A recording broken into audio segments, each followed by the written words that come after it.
So it has occurred to me today that the United States of America is in grave danger of a Nazi overthrow. Um, what in the world am I talking about? Are you laughing? You shouldn't. Because,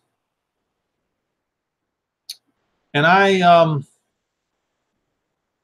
try not to get into politics in my YouTube videos because I do not believe in the Democrat and Republican form of government at all. And I've already gone over the reasons why I do not. It is Roman.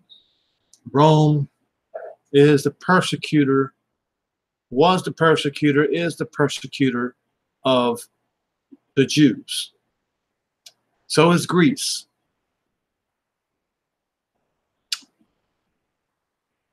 Why am I making this claim? Well, there's a whole bunch of things going on. And before I get started, what I want to do is, I'm not going to make a prediction. I have a feeling. I'm deeply concerned that this takeover, this Nazi takeover, that's already happening in the Democrat Party. And I know if there's any amount of people watching this video, I'm sure a bunch are laughing right now. Don't laugh. This is not a joke. If the Trump administration tries to divide Jerusalem as it is being reported, I have this feeling that his presidency will be interrupted, or he will only have one term, and that the Nazis, yes, I said Nazis, I will back up my claim here, in the Democrat Party will take over.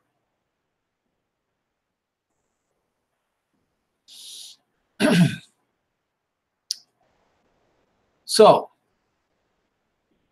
I am first going to, let's see, go to Jerusalem Post.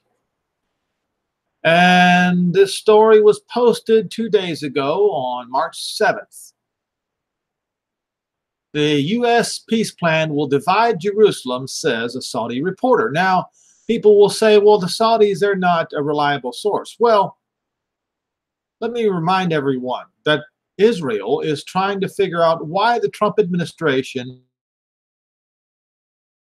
the Arabs, and letting them know what it contains, but has said not a word to Israel. Has not spoken a word to Israel about what his peace plan contains. Jared Kushner, what is this guy? And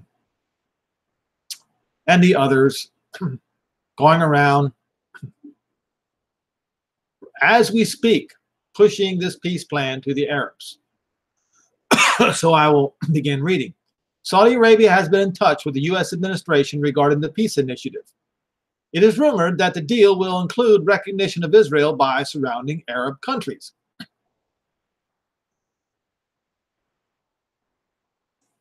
A senior reporter for Al Riyadh, one of Saudi Arabia's most prominent newspapers, claimed that the U.S. President Donald Trump's deal of the century will divide Jerusalem. Reporter Hadil Koyes wrote on her Twitter account that the old city of Jerusalem will be divided in half. The Arab and Christian quarters will go to the Palestinian Authority, while the Jewish and Armenian quarters will fall under Israeli control. There's her tweet right here, if you want to go check it out. She further tweets that Arab areas adjacent to the Palestinian area A and B will go to a future Palestinian capital in East Jerusalem. Saudi Arabia has been in touch with the U.S. administration regarding the peace initiative, and it was rumored that the deal will include recognition of Israel by surrounding Arab countries. So, of course, the response from Israel should and will always be, Jerusalem will always remain undivided capital of Israel, and it is not something to be bargained with. Matan Peleg, CEO of the Zionist organization, I'm Tertzu, responded to this report. With the upcoming elections in Israel, it is important that the public understand the repercussions of this deal and vote only for parties who vow not to give up an inch of Jerusalem. Only an enemy of the Almighty and an enemy of Israel would propose the division of Jerusalem or even East Jerusalem. Only an enemy of Israel would propose such a thing. So we're going to find out the truth here very soon.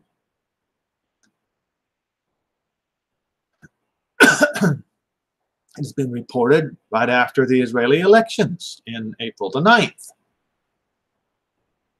So, going back to, let's first look at some quotes from Adolf Hitler, shall we? Socialism as the final concept of duty, the ethical duty of work, not just for oneself, but for one's fellow man's sake. And above all, the principle, common good before own good. In other words, collectivism.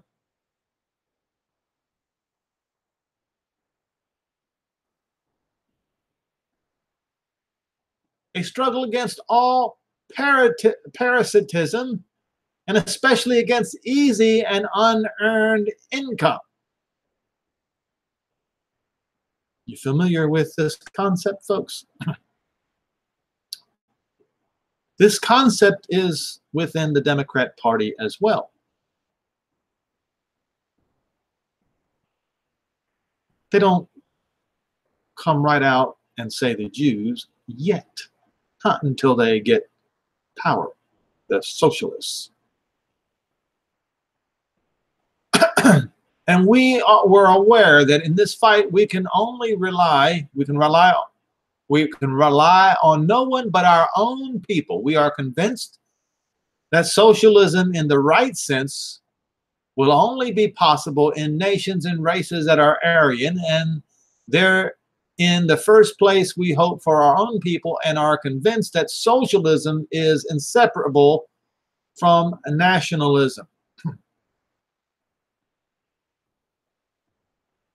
Now, since I'm quoting Adolf Hitler. Please understand this, folks. We are socialists. We must necessarily also be anti-Semites because we want to fight against the very opposite materialism and mammonism. How can you not be an anti-Semite being a socialist? Oh, let's see here. Did I forget something? Maybe I did. Let me go and screen share, folks, so you can see it again.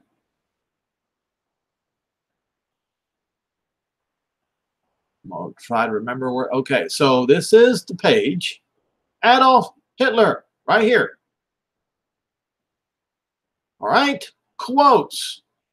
Got 1910s, 1920s, the common good before the individual good. See, and this is the 1920s, these quotes here. And he said, since we are socialists, we must necessarily be anti-Semites because we want to fight against the very opposite materialism and mammonism. How can you not be an anti-Semite being a socialist?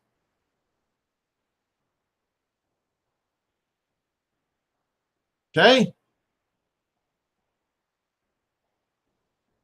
Here's another quote from Adolf Hitler. The Jews have shown real genius in profiting by politics.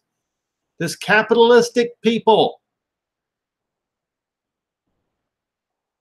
which was brought into existence by unscrupulous exploitations of men, has understood how to get the leadership of the Fourth Estate into its own hands, and by acting both on the right and on the left, it has its apostles in both camps. On the right, the Jews, does his best to encourage all the evils there are to such an extent that the man of the people, poor devil, will be exasperated as much as possible. Greed of money, unscrupulousness, hard-heartedness, abominable snobbishness. More and more Jews have wormed their way into our upper-class families, and the consequence has been that the ruling class has been alienated from its own people. Now, let me go to this article on Israel International or IsraelNationalNews.com.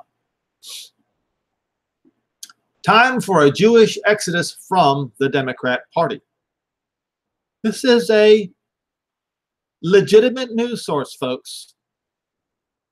No place for Jews in the Democrat Party amid Ilhan Omar's anti-Semitism scandal. American Jewish model launches Jexodus movement. Jexodus. Interesting, folks. Ruth Shiva spoke with Elizabeth Pipko, a 23-year-old Jewish figure skater turned model who recently launched the Jexodus movement, calling for a mass Jewish exodus from the Democrat Party. For nearly a decade, American Jews have been one of the most reliable voting blocs for the Democratic Party. At the national level, Democratic presidential nominees have won the Jewish vote, typically by wide margins, in every single election since 1924. In 2016, Jewish voters backed Hillary Clinton over Donald Trump by a margin of 71 to 25%. Numerous Republican candidates over the years have looked to capitalize on the growing support within the GOP for Israel to win over Jewish voters. Yet no Republican presidential hopeful has managed to win even a third of the Jewish vote in over the past 30 years. But could the Democratic lock on the Jewish vote be about to finally crack? Ilhan Omar and the Democrat Jewish conundrum. This week, House Democrats were drawn into an internecine fight over their party's response to a string of anti-Semitic controversies sparked by Minnesota Congresswoman Ilhan Omar's criticism of Israel supporters and allegations Jewish groups have bought off lawmakers to support Israel. Her suggestions that supporters of Israel were guilty of dual loyalties or allegiance to a foreign power were decried as anti-Semitic by Republicans and even some Democrats. Some. Yet a resolution condemning anti-Semitism, which had been drawn up by Democratic lawmakers in response to Omar's comments, failed to censure Omar, and on Wednesday was rewritten to remove the specific condemnation of anti-Semitism, leading to a broad rejection of bigotry. Allegations that Omar peddled in anti-Semitism, drawing the rebuke of the Anti-Defamation League and the Democrat Party's challenges in addressing the scandal, have placed some Jewish supporters of the party in a quandary. This is not the first time the Jewish-Democratic relations have been tested. During the Obama administration, some Jewish Democrats expressed concern over the president's handling of his relationship with Israel. Demands by Obama that Israel accept a unilateral building freeze in Judea, Samaria, and East Jerusalem, pressure by the administration on Israel to prematurely halt its campaign against the Hamas terror organization in 2014 and 2015. Iran nuclear deal raised tensions not only between Washington and Jerusalem, but between the Democrat Party and some of its centrist Jewish supporters. While Jewish support for the party remained largely intact following the frosty Obama-Netanyahu relationship, concerns regarding the tolerance in some of the quarters of the party for anti-Semitism and prominent anti-Semites raised alarm bells in 2018. After pictures were released of then Barack Obama greeting Nation of Islam leader Louis Farrakhan on Capitol Hill, lifelong Democrat Alan Dershowitz excoriated Obama, saying he regretted campaigning for the president. Louis Farrakhan is a virulent anti-Semite, said Dershowitz. He called Judaism a gutter religion, and he's anti-American. He's a horrible, horrible human being, and if I had known that the president had posed smilingly with him when Obama was a senator, I would have campaigned for Barack Obama. I would not have campaigned for Barack Obama in 2008. It would have influenced my decision. If not now, then when? Nevertheless, roughly 3/4 of American Jewish voters backed Democrats in the 2018 midterms, a GBA Strategies poll showed. Exit polls showed a whopping 79% of Jewish voters went Democrat compared to just 17% who voted Republican. Despite the numbers, however, Elizabeth Pitko believes the time is right for a major shift in American Jewish politics. Modeled after the Blexit movement, or Black Exit from the Democrat Party, launched by conservative activist Candace Owens in 2018, Jexodus aims to provide young American Jews with a forum for voicing their concerns with the direction of the Democrat Party has taken and encourage them to walk away from the party. If not now, when? Pitko said of the nascent effort, pointing to the Democrat Party's current anti-Semitic debacle. In an interview with Ruth Shiva, Pitko said the new Jexodus movement hoped to offer venues and public forums for young Jews disenchanted with the Democrat Party to stand up for their beliefs. The whole point is to have actual physical evidence or actual physical events, Pitko said. We're going to have rallies and other events where we can get people excited and have an environment where young Jews can feel safe and unafraid and stand up for their beliefs. And folks, let me add this. I think she's got something going on here. I think the younger Jews are going to see the light, while the younger Gentiles in the United States have been bamboozled.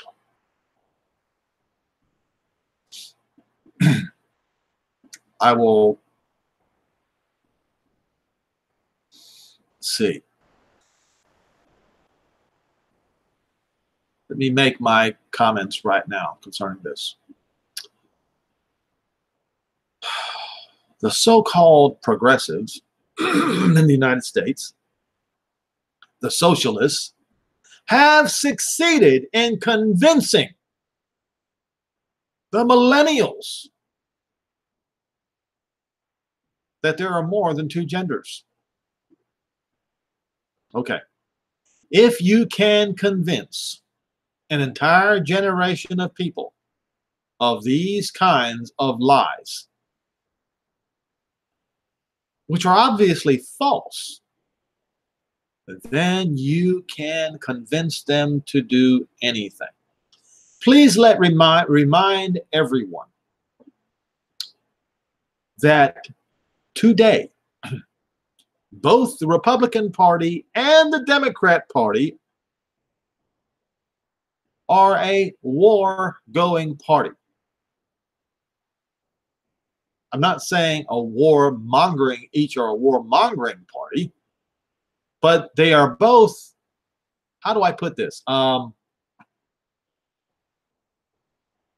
Seem to want to have this nation on a war footing.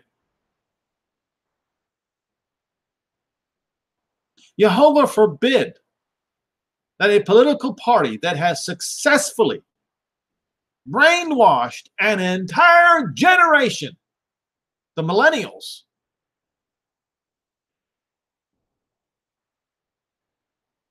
that sex and gender are not the same. They have convinced these millennials in believing this nonsense.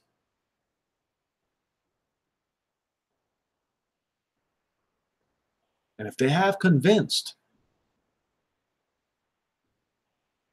them that there is more than two genders, then they have successfully convinced them that 1 + 1 does not equal 2. And so they will follow their leaders blindly into oblivion, the total destruction.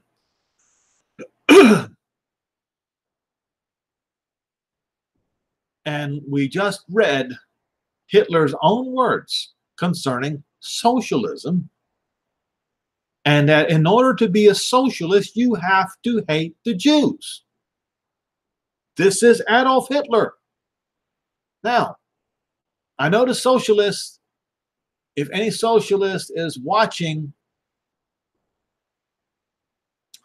and disagreeing with me, let me show you this. And I posted this on my last video, but I feel the need to do it again. This guy right here, Alexandria Ocasio-Cortez, chief of staff, has an image of Subhas Chandra Bose on his t-shirt that he regularly wears. Subhas Chandra Bose was a Nazi. This is what Alexandria Ocasio-Cortez, chief of staff, and let's go to Fox News.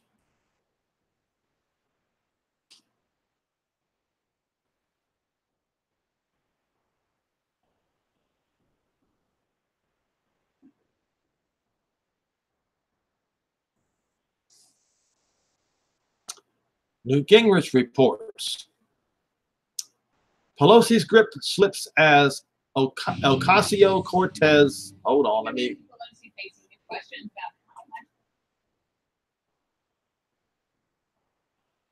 Ocasio-Cortez and friends throw a party, leave the grandparents at home. House Speaker Nancy Pelosi and the old guard Democrats at large are in a very difficult position. The radical young voters that Democrats have been courting for years have finally elected like-minded radical young representatives, and Pelosi, Democrat California, and her leadership team have no control over them.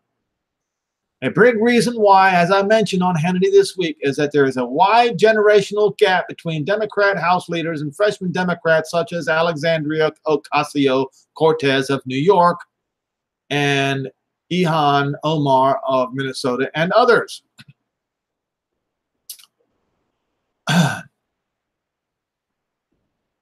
The median year of birth for 59 Democrats who assumed office this year is 1973. 16 of those members were born on or after 1980. Nancy Pelosi was born in 1940. The average age of Democrat leaders is 71.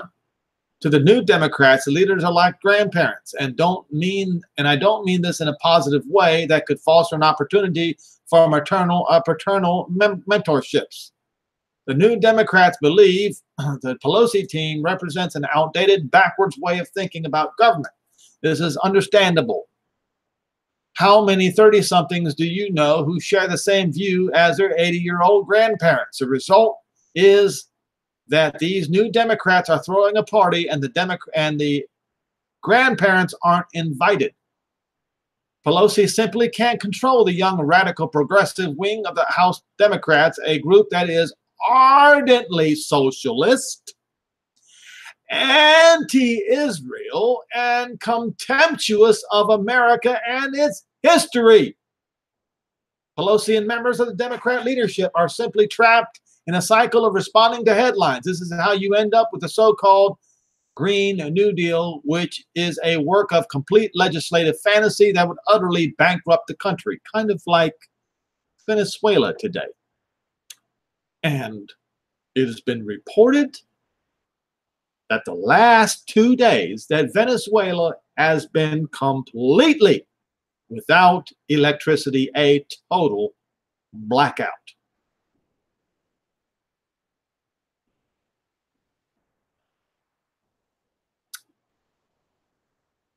Pelosi and members of the Democrat leadership are simply trapped in a cycle of responding to headlines. This is how you end up with the so-called Green New Deal, which is a work of complete legislative fantasy and would utterly bankrupt the country. This is also how the House got to a second forced public condemnation of the New Democrats' flagrant anti-Semitism. Pelosi simply can't control the young, radical, progressive wing of House Democrats, a group that is ardently socialist, anti-Israel, contemptuous of America and its history. Yes, I said it twice because it needs to be said over and over and over. And they never believed that Hitler would come to power. They were wrong.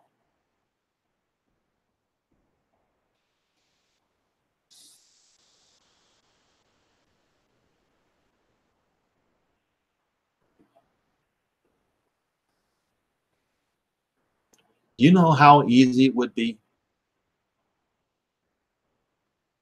for Hitler to come to power in the United States? If you go and look back on how Hitler himself came to power, it would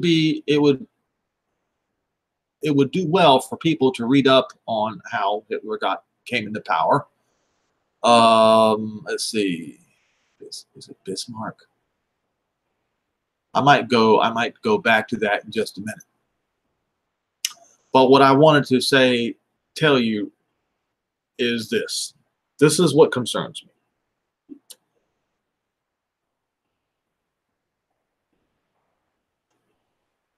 Yitzhak Rabin, Israeli Prime Minister, negotiated parts of Israel away, and he was summarily assassinated. Ariel Sharon pulled all Israel out of Gaza, and he subsequently fell into a coma for the rest of his days. President George H.W. Bush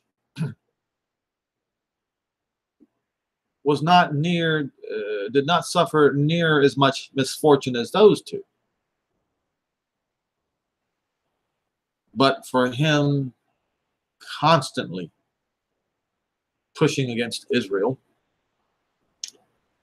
he only had one term in office, and everybody thought he had a lock on the second term. This peace deal of the century, if it divides Jerusalem, the Sanhedrin in Israel has already, how do I say this,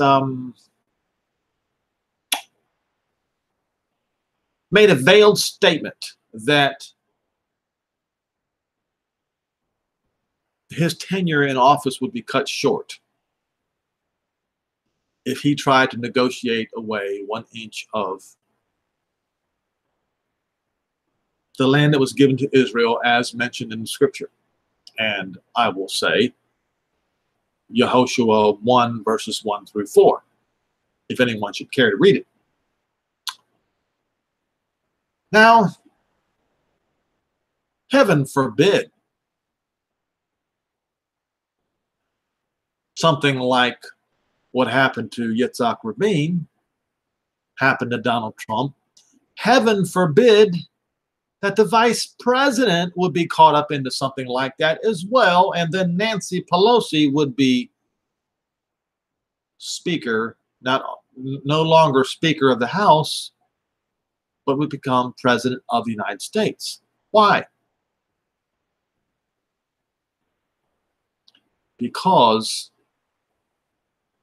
the Nazis in the Democrat Party would control her, and they might even overthrow her and take over. She might even be forced to have Alexandria Cortez as her vice president. Now, do you get the picture.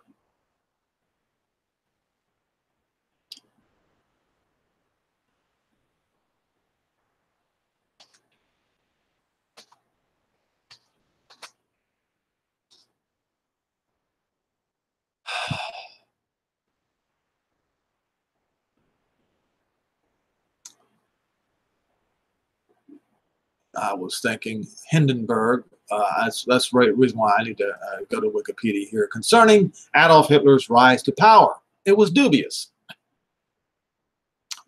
Adolf Hitler's rise to power began in Germany in September 1919 when Hitler joined the political party known as the Deutsche or German Workers' Party.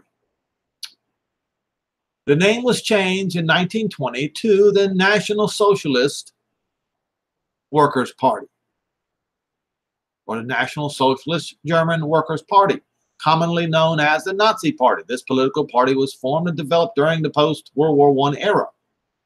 It was anti-Marxist. No, it was. Well, initially it wasn't. I'll get to that some other time. And opposed to democratic post-war government of the Weimar Republic and the Treaty of Versailles, and it advocated extreme nationalism and pan-Germanism as well as violent anti-Semitism. And we just read Hitler's own words and why they were anti-Semitic, because the Jews, in their view, were the ones who had all the money.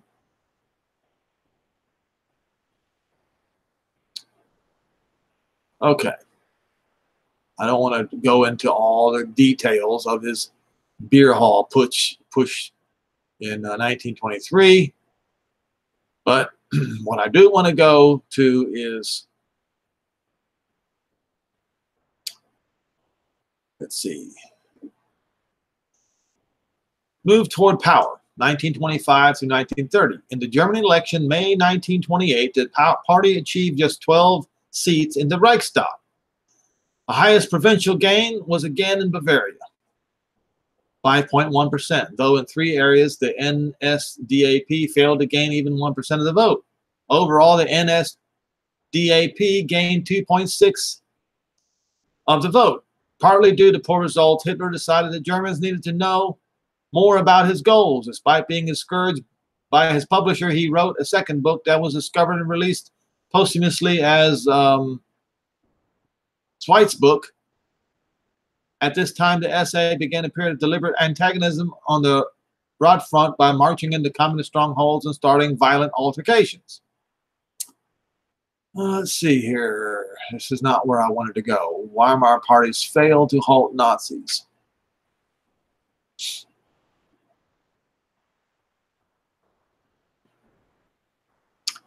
The Wall Street crash of 1929 heralded worldwide economic disaster. The Nazis and the communists made great gains at the 1930 elections. Both the Nazis and the communists between them secured almost 40% of Reichstag seats, which required the moderate parties to consider negotiation with anti-democrats. The communists, wrote Bullock, openly announced that they would prefer to see the Nazis in power rather than lift a finger to save the republic. I've always said that communists and the Nazis are the same.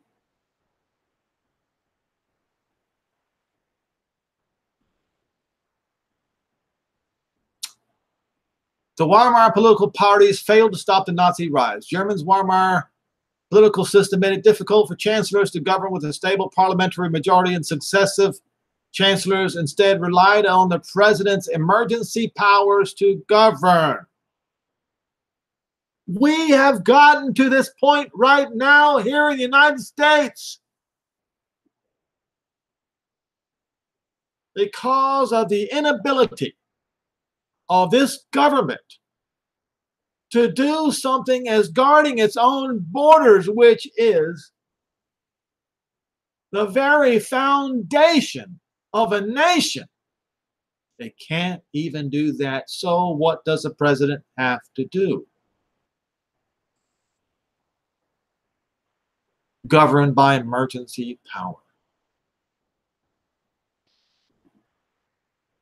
Can't you see what's going on here, folks? From 1931 to 1933, the Nazis combined terror tactics with conventional campaigning. Hmm. The Antifa people?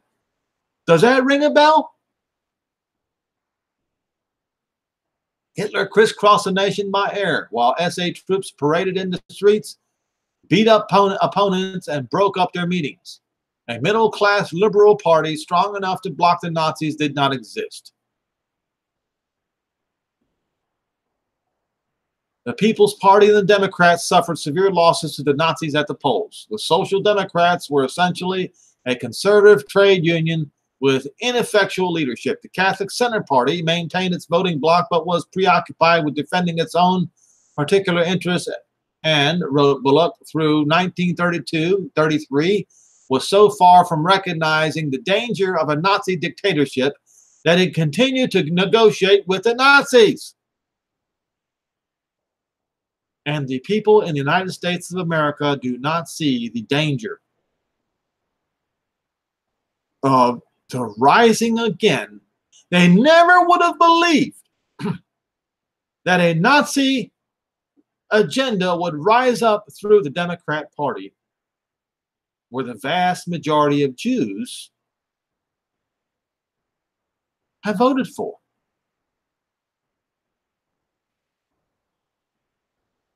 Am I blaming the Jews for this? No.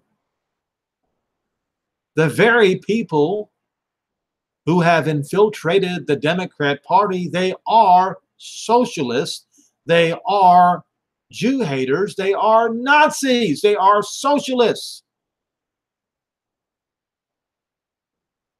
And the Jews are just blind to that fact. They're blinded. It's written in the scripture that they are partly blinded until, of course, the time of the Gentiles comes to an end. Romans 11, read it. The communists, meanwhile, were engaging in violent clashes with the Nazis in the street. Yes, socialists versus socialists. One group trying to get one over on the other socialist group. It's the same thing, though. But Moscow had directed the Communist Party to prioritize the destruction of Social Democrats rather than the Nazis, you see. Seeing more danger in them as a rival for the loyalty of the working class, nevertheless, wrote Bullock, the heaviest responsibility lay with the German right wing, who forsook a true conservatism and made Hitler their partner in a coalition government. They weren't conservative at all, were they? They were progressive. The Center Party's Heinrich Brüning was chancellor from 1930 to 1932. Brüning and Hitler were unable to reach terms of cooperation. Folks, can you see the handwriting on the wall? What's happening in the United States right now is very similar to what was happening in Nazi and pre-Nazi Germany. But Brüning himself increasingly governed with the support of the president and army over at the parliament. The 84-year-old president, von Hindenburg, a conservative monarchist, was reluctant to take action to suppress the Nazis, just like the government is unwilling to take action against the anarchist, Antifa, and all the Israel haters rising up through the Democrat Party. While the ambitious Major General Kurt von Schleicher, as minister handling Army and Navy matters, hoped to harness their support.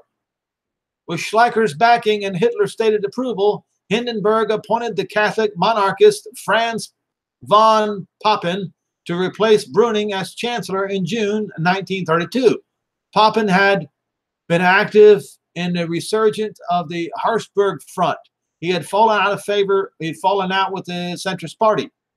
He hoped ultimately to outmaneuver Hitler. At the July 1932 elections, the Nazis became the largest party in the Reichstag, yet without a majority. Hitler withdrew support for Papen and demanded the chancellorship. He was refused by Hindenburg. Papen dissolved parliament and the Nazi vote declined at the November election. Oh, I guess they defeated the Nazis, didn't they? Not so fast. In the aftermath of the election, Papen proposed ruling by decree while drafting a new electoral system. With an upper house, Schleicher convinced Hindenburg to sack Papen, and Schleicher himself became chancellor, promising to form a workable coalition. The aggrieved Papen opened negotiations with Hitler, proposing a Nazi nationalist coalition. Having nearly outmaneuvered Hitler, only to be trounced by Schleicher, Papen turned his attention on defeating Schleicher and concluded an agreement with Hitler. On 10th of March 1931, with street violence between the Rote Front and the SA increasing, breaking all previous barriers and expectations, Prussia reenacted its ban on brown shirts. Days after the ban, SA men shot dead 2 communists in a street fight, which led to a ban being placed on the public speaking of Goebbels, who sidestepped the prohibition by recording speeches and playing them to an audience in his absence. When Hitler's citizenship became a matter of public discussion, man, how eerily similar. In 1924, he had a public declaration printed on the 16th of October, 1924. The loss of my Austrian citizenship is not painful to me, as I never felt as an Austrian citizen, but always as a German only.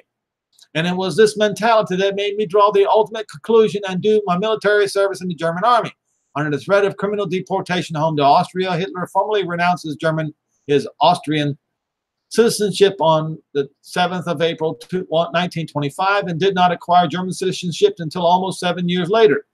Therefore, he was unable to run for public office. Hitler gained German citizenship after being appointed a Free State of Brunswick government official by Dietrich Glages.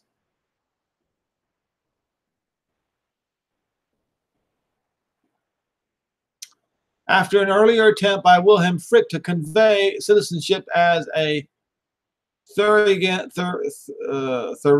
police official failed, Ernst Röhm, in charge of the SA, put Wolf Heinrich von Helldorf, a vehement anti-Semite, in charge of the Berlin SA. The deaths mounted with so many more of the Rote Front side, and by the end of 1931, the SA had suffered 47 deaths, and the Rote Front recorded losses of approximately 80 killed. Street fights and beer hall battles resulted in deaths occurring throughout February and April 1932, all against the backdrop of Adolf Hitler's competition in the presidential election, which pitted him against the monumental popular Hindenburg. In the first round on March 13th, Hitler had polled over 11 million votes but was still behind Hindenburg.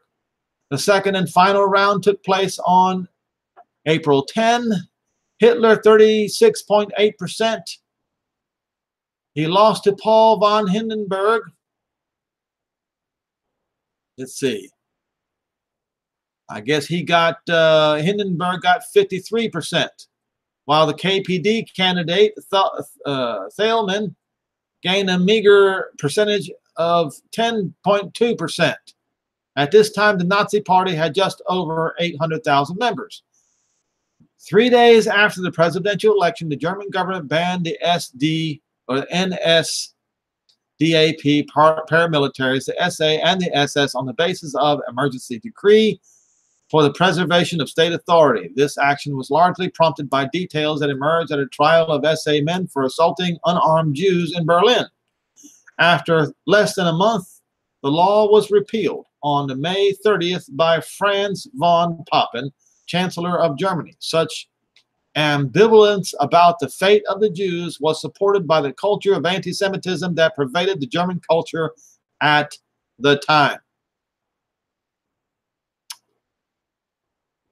Oh, this is going on longer than I had hoped.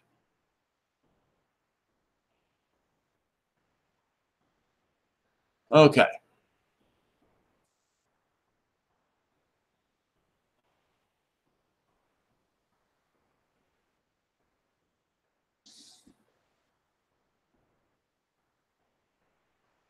On the 30th of January 1933, a new cabinet was sworn in a brief ceremony in Hindenburg's office. The NSDAP gained 3 posts. Hitler was named chancellor. Wilhelm Frick Minister of the Interior, and Hermann Göring, Minister without portfolio and Minister of the Interior of Prussia. The SA and the SS led torchlit parades. Hold on, let's start earlier.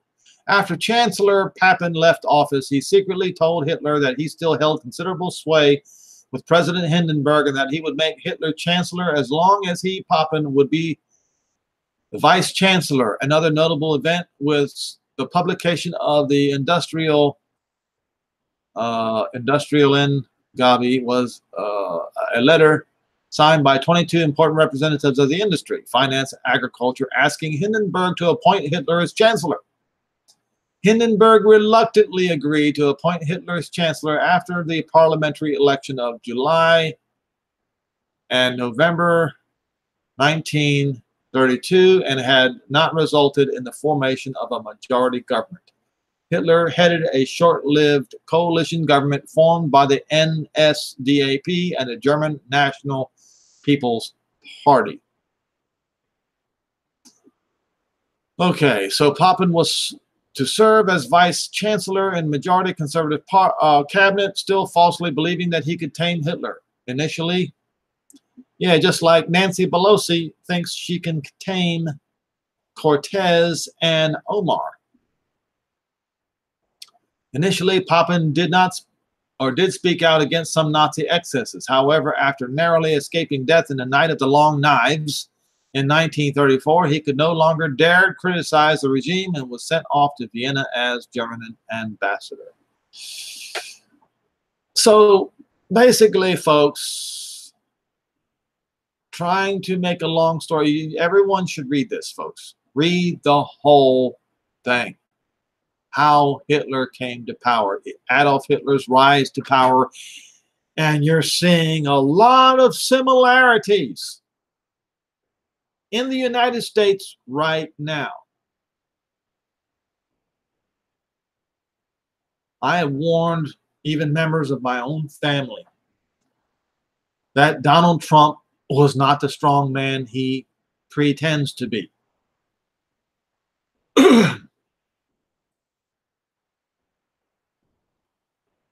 He is a friend of the Clintons.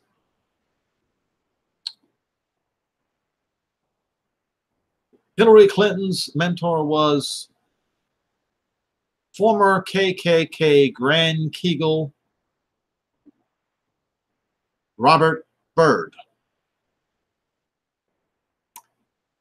And Bill Clinton also had a mentor who was a member of the KKK as well. During the debates, President Donald Trump threatened Hillary Clinton with jail. After the debates, right after the debates, he sent a message to well, let's just find out.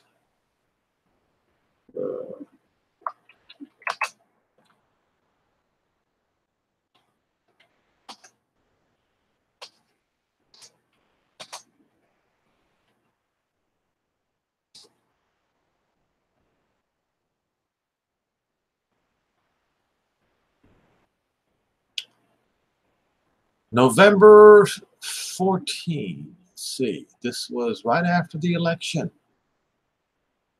I mean, right after the election.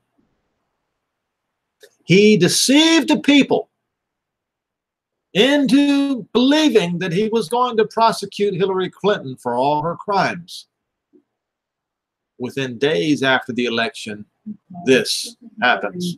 Said you wanted to get in jail. Your people in your audiences kept saying lock him up. Mm. She did some bad things. I mean, she did some bad. A special prosecutor. I don't want to hurt them. I don't want to hurt them. They're good people. I don't want to hurt them. You see, folks,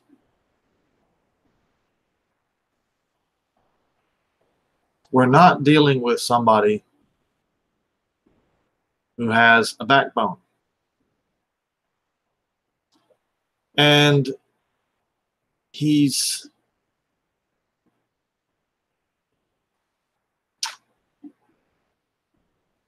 with this kind of backbone or lack thereof dealing with Israel and the Arabs and the rest of the world.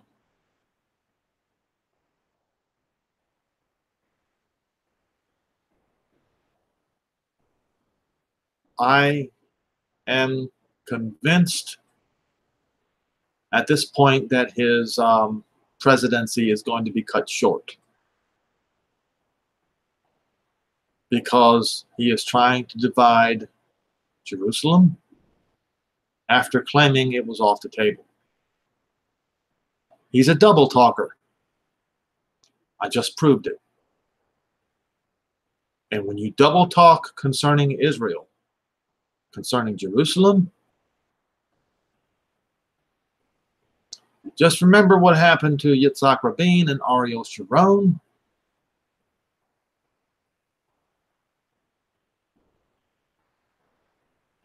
When they double talked.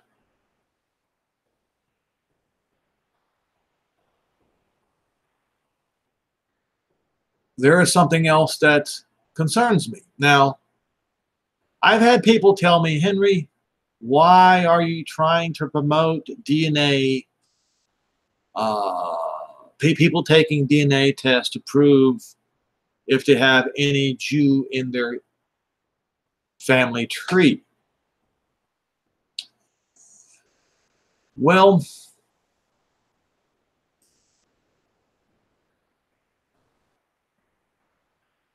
it is my opinion that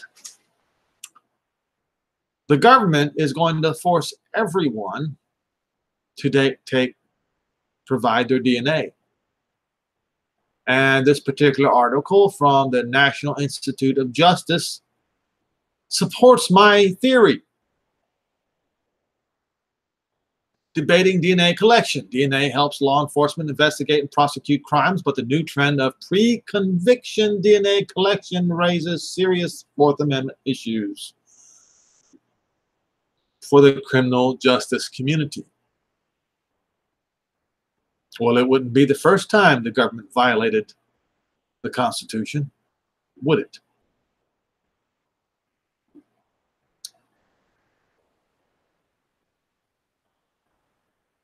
Policymakers are increasingly come to grips with legal issues related to taking DNA samples from people who have not been convicted of crimes. The practice of taking DNA samples from convicted criminals is now largely uncontroversial. The courts have routinely upheld laws that authorize DNA collections from both current and former convicts, and the resulting databases of DNA have become powerful tools to analyze forensic evidence collected from crime scenes. Databases help clear innocent suspects and redirect law enforcement officials away from unproductive investigations. They also help to convict guilty criminals and clear the wrongfully convicted.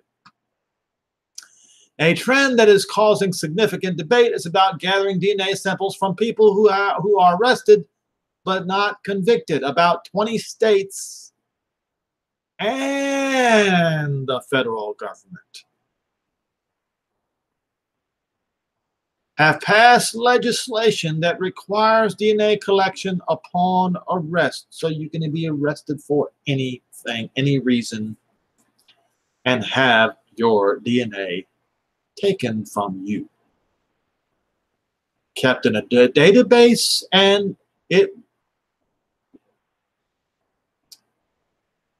they can use it to find your genealogy, to find your national origin, and to find out if you are a Jew.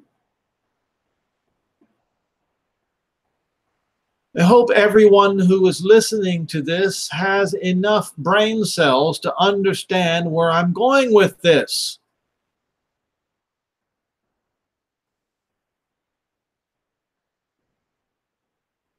Going back to this article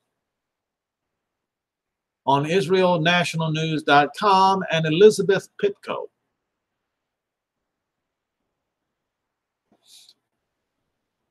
who is promoting this Jexodus, I don't think she realizes how significant this Jexodus thing is going to be. This is not going to be just from the Democrat Party. There will be a Jexodus, or a Jewish exodus, from the United States of America. In my opinion, it's going to be shortly. Once again, I'm concerned that the linguini-spined Donald Trump, as I've just pointed out, that very fact that he is linguini-spined is going to double talk on his promise concerning Jerusalem, just like he did with Hillary Clinton.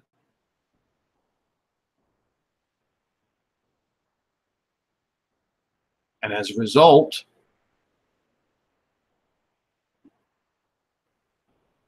Nancy Pelosi will become president of the United States. Now, people will say, "Oh, Henry, no, the vice president becomes president of the United States."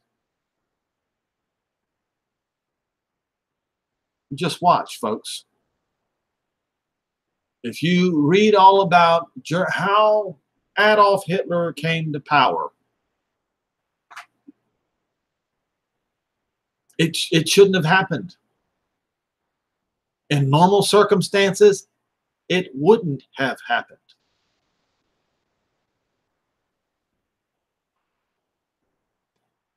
But what's happening here in the United States government, just like what was happening in Germany, anti-Semitism was tolerated. It's being tolerated in the political system in the United States of America as I'm talking to you right now.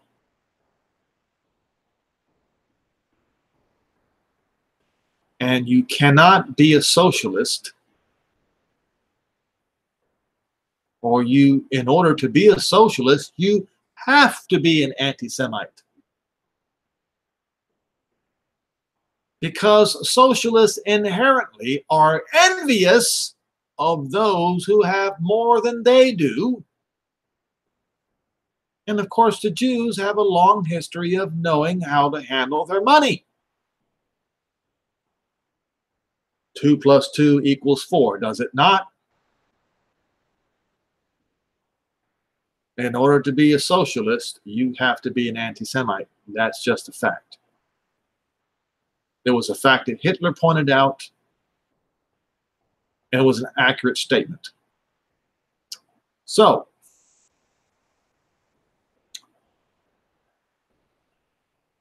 my warning is this: I'm very concerned that the United States is going to fall in the hands of Nazis. Plain and simple.